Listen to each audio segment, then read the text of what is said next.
Você fala sobre essas redes e vibrações. Você mencionou isso, a fisiologia da manifestação. Tenho curiosidade. É mais importante estar pensando em uma certa intenção ou certas ideias ou crenças, sentindo certas emoções ou fisicamente em uma vibração com o corpo todo para ajudar a manifestar? Bem, certamente, se você puder juntar tudo e organizá-lo de forma coerente, quero dizer, isso é o ideal, mas eu acho que mesmo entender apenas um aspecto é. Novamente falamos sobre crenças limitantes. Você precisa sinceramente entender o que faz você limitar sua própria crença. E de certa forma, isso se resume à autocompaixão. Quando você é gentil e amável consigo mesmo, isso muda sua própria fisiologia. Isso te tira da opressiva rede de medo. E transformar crítica em compaixão. Ter compaixão. Sim, exatamente. Então eu acho que esse é um aspecto importante. E novamente, como exemplo, eu falo sobre essas diferentes redes. Há a rede padrão, a rede de saliência, a rede de atenção e a rede de controle executivo. Agora, a razão pela qual eu menciono essas é que a rede de controle executivo, na verdade, realiza as coisas. Se quisermos colocar dessa forma. Mas se você for impulsionado pelo medo, ansiedade e insegurança, então isso limita a sua capacidade de fazer isso, porque você não tem acesso completo, porque é aí que você tem produtividade e criatividade. Acesso completo a quê? Às suas memórias e experiências passadas. É isso que a rede de controle executivo contém. E é inibida quando você está com medo ou ansioso. Então, esse é um aspecto. E então, sabe, o outro aspecto sobre o qual falamos é incorporar suas intenções. Sabe, você tem que tornar aquilo que deseja evidente. Como? Isso significa que tem que ser algo que te toca, que você realmente sente como se estivesse aí com você, e você quer vivenciar isso intensamente. E a principal razão pela qual eu menciono isso com tanta ênfase é porque a importância ativa, se você quiser chamar assim, um poderoso cão farejador na sua cabeça que procura incansavelmente oportunidades para você manifestar. Agora, para ilustrar isso, eu vou te dar um exemplo concreto. Você fala do cão farejador ou de algo diferente? Ele procurava coisas, certo? Isso é enviado. Você sabe, é isso que eles fazem em missões de resgate. Sim, exatamente. Então, o que quero dizer com isso é que se você conseguir incorporar a sua intenção, isso ativa a rede de relevância, que é o cão farejador. E a analogia é a seguinte. Tenho certeza de que você já foi a festas barulhentas, e seu nome é mencionado e você imediatamente se vira, mesmo estando alto. Para onde isso vai? Sim, mas isso é porque a sua identidade está profundamente enraizada em você. Interessante, sim. Então, quando você faz isso com a intenção, e eu vou dar um exemplo recente. Estou trabalhando em um novo projeto e estava em uma cafeteria, barulhento, todo mundo falando, mas ouvi especificamente alguém falando sobre o tipo de projeto que estou fazendo. Me levantei e me apresentei, nos conectamos. E é assim que funciona. Porque cria essas sincronias, porque está sempre atento para escutar oportunidades como pode fazer sua intenção acontecer. E outro exemplo é como neurocirurgião. Eu via pacientes, por exemplo, alguém com hidrocefalia. E a maioria das pessoas não sabe sobre isso e elas diriam, meu Deus, nunca ouvi falar disso antes. Isso é raro? Bem, não é tão raro assim. E obviamente, se você está vendo um neurocirurgião, não é raro para nós. Mas o que acontecerá é que eu os verei em alguns meses e eles voltarão. Aconteceu a coisa mais incrível. Eu encontrei 5 pessoas com exatamente a mesma coisa. Certo. Porque eles incorporaram isso. Interessante. Então eles sintonizam e de repente parece que está em todo lugar. Sim. Você fala sobre as sincronicidades no seu livro. Qual a real importância de encontrar e procurar por sincronicidades quando se trata de manifestar? Bem, eu acho que se você fizer corretamente, eles ocorrem naturalmente uma e outra vez. E você pode achar que são chocantes. E como isso aconteceu? Mas isso é porque você tornou sua intenção saliente. Isso capturou sua rede de atenção e está totalmente focado em fazer com que isso aconteça. E uma vez que esse processo ocorre, então você envolve sua rede de controle executivo para realmente então responder a isso. Interessante. Então você define sua intenção para o que deseja criar, e sua atenção começa a focar nisso no mundo e ambiente, observando onde as sincronias se alinham. Você mencionou o arquivo morto, certo? Sim, exatamente. E isso se relaciona de certas formas. Antes de tudo, um dos processos que falamos sobre ter a capacidade, em um nível consciente, de incorporar sua intenção. Ou seja, nós chamamos isso de marcar com valor. O que torna isso importante ao invés de apenas uma intenção. Sim. E assim que você marca isso com valor, isso se torna importante no seu subconsciente e então as redes começam a trabalhar juntas para procurar por isso. Sim. Agora, o que eu quero enfatizar, e eu não quero desmerecer, cada artigo que foi escrito sobre manifestar, sabe? Eu mencionei os problemas que tenho com o segredo ou outras narrativas desse tipo, mas a realidade é, sabemos que o que se conecta, ativa junto. Sim, entendo. E o meu ponto sobre isso é, em primeiro lugar, você tem que realmente trabalhar. Não é como se, eu pensei nisso, então deve acontecer. É como qualquer coisa. E nós falamos sobre isso mais cedo, sabe? Todo mundo está manifestando todos os dias.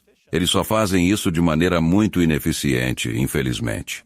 Então, quando você faz isso de forma estrategicamente eficiente, todas essas coisas, sabe, se unem para fazer sim acontecer. É por isso que, por exemplo, o que essa mulher iluminada na loja de mágica fez. E isso foi bem antes de, sabe, essas relevantes ideias serem amplamente divulgadas. Ela me fez escrever minha lista de coisas que eu queria ardentemente manifestar. Porque, novamente, quando você usa todos os órgãos sensoriais, você está envolvendo todas essas diferentes coisas que vão para o seu subconsciente.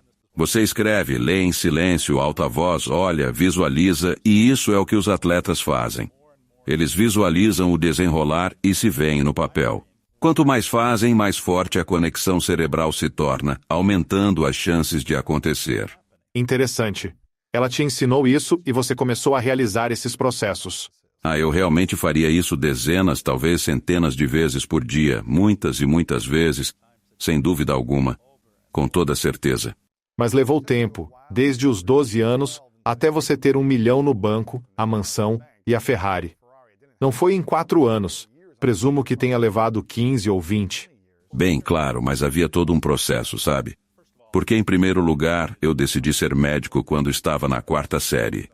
E isso foi baseado em um dia de profissões onde um médico veio à nossa sala de aula e eu fiquei tão impressionado com essa pessoa que, naquele momento, decidi ser médico porque ele era gentil, ele era atencioso, ele respondeu minha pergunta.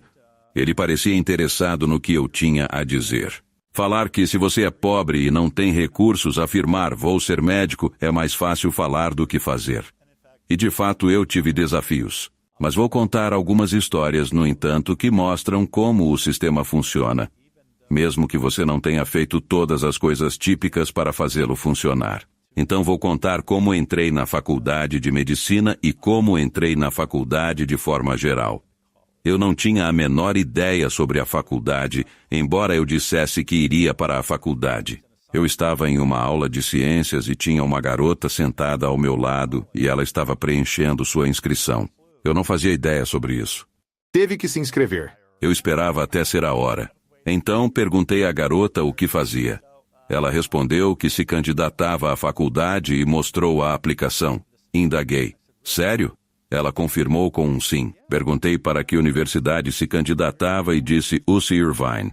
Ela me questionou onde eu me candidatara. Eu disse, UC Irvine. Sim. Ainda não recebi minha inscrição. Ela disse que tem uma extra. O quê? Uau. Uau, pronto. Preenchi aquilo e, você sabe, fui aceito. Mas isso não é interessante antes de você continuar? Você teve a oportunidade bem na sua frente e não pensou em outras escolas. Você viu algo que não conhecia, decidiu tentar e ela disse: aqui está o formulário. Você preencheu, foi aceito e foi para lá, certo? Sim. Não, e esse é o ponto, estava lá. Não sabia como as coisas iriam se desenrolar, mas aconteceu e não foi a maneira típica de lidar com isso. Exatamente. O que ocorreu foi que enfrentei muitas dificuldades. Tive de sair da universidade várias vezes, por exemplo, para tirar meu pai da prisão ou lidar com minha mãe que tentou se matar. Não são experiências agradáveis. Ao me inscrever na faculdade de medicina, a média do GPA exigida era 3,79, próximo do A-, certo? Naquela época, meu GPA era 2,53 e eu... Não dava. Então vamos lá, vou te contar. Eu não me formaria na faculdade, então fui para o lado do pré-médico. E claro, você sabe, ao dizer que quer ser médico com todos esses amigos, muitos dos quais eram pré-médicos com média 3,7. Como eu ficava entre eles. Claro, claro. E sabe, foi muito doloroso porque ele disse, você nunca vai ser médico. Esse GPA, que piada, né? Esse é o seu sonho. É doloroso. Então eu fui. Antigamente precisava-se de entrevista com a comissão da pré-medicina, você marcava um horário e eles escreviam uma recomendação. Cheguei ao escritório e solicitei à secretária uma consulta para a carta. Olhando-me, ela recusou meu pedido, perguntei-lhe o motivo. Sabe, ela tinha puxado mesmo meu arquivo. Ela disse porque é uma perda de tempo para todo mundo. Ah, cara. Agora, você consegue imaginar um ser humano dizendo que você é uma perda de tempo para eles? Quer dizer, quão doloroso. Mas eu olhei para a mulher e disse, sabe, eu aprecio o que você está dizendo, mas eu não vou sair daqui até você marcar essa consulta para mim. Eu continuei, se você quiser chamar a segurança, tudo bem, mas eu não vou sair. Então ela chamou, mas imagine, chegou a hora da minha consulta. Agora você se lembra dessas fotos? Vimos do Putin sentado numa ponta da mesa, ele está sozinho. Sim. Eu entro na sala, estou numa ponta da mesa comprida, talvez com uns 20 anos de idade. Na outra ponta, 3 pessoas. O homem no meio tem meu arquivo. Ele me olha. Pega o arquivo, levanta da mesa, joga na mesa o arquivo e diz, fale o que deve falar para acabar com isso tudo. Sério? Sim. Nossa, que coisa. E você fica aí sentindo que intimidante, né? E que cara chato esse, né? Então, o que de fato aconteceu foi que eu olhei diretamente para o sujeito e disse, não vou permitir que você me reduza apenas a uma média de notas. Sou muito mais que isso. Sou um ser humano. Posteriormente, eu continuei a dar uma inspiradora aula para eles por aproximadamente uns 20 minutos. Que coisa. Todos estavam chorando no final, porque quando você mostra sua humanidade, eles não podem mais ignorar você. Eles não podem te objetificar se você está bem ali, na frente deles, os forçando a olhar para você. Nossa. E então, o que aconteceu é que eles acabaram me dando a maior recomendação. E quando eu estava saindo, aquela secretária que estava na sala me disse, ouça, eu quero que você leve isto. E era um folheto para um programa de enriquecimento de verão na Universidade de Tulane, em Nova Orleans, para estudantes socioeconomicamente desfavorecidos e estudantes de minorias. E ela olhou para mim e disse, você sabe, eu tenho que te dizer uma coisa. O prazo já passou, mas eu não acho que isso vai te afetar. Certo, certo. Então eu liguei para essa senhora e ela me permitiu entrar no programa. E eu me inscrevi em uma faculdade de medicina e fui aceito em uma faculdade de medicina mesmo sem ter um diploma. Uau! Agora, para lhe mostrar, contudo, a importância disso é que após isso veio o Katrina, o diretor da faculdade de medicina entrou em depressão e renunciou. Então eles procuravam um novo diretor na Tulane. E eles tinham um cara de Harvard, mas ele queria uma cátedra patrocinada. Não sei se você está familiarizado com uma cátedra patrocinada. Então, uma cátedra patrocinada é quando um doador privado doa uma grande quantia em dinheiro. E a posição é nomeada em homenagem a essa pessoa. É uma das maiores honras na medicina acadêmica ou na universidade, e esse dinheiro é transformado em um fundo patrimonial. Então o professor pode usá-lo para o que quiser. É uma coisa muito prestigiada. E na realidade, anos depois, eu acabei patrocinando a cátedra do diretor. Claro. Sim, foram vários milhões de dólares. Interessante. Então, ainda na Tulane, o decano da faculdade de medicina é o professor Doty. Eu reconstruí a biblioteca após o furacão Katrina. Então, a essência da história é que ninguém tem o direito de te dizer o que você pode ou não pode fazer. E, teoricamente, por todos os critérios, eu nunca deveria ter sido aceito na faculdade de medicina. No entanto, sou um dos maiores doadores para a faculdade de medicina. E, na verdade, eles estão construindo um centro DOT para compaixão e medicina na Tulane. Legal. É verdade.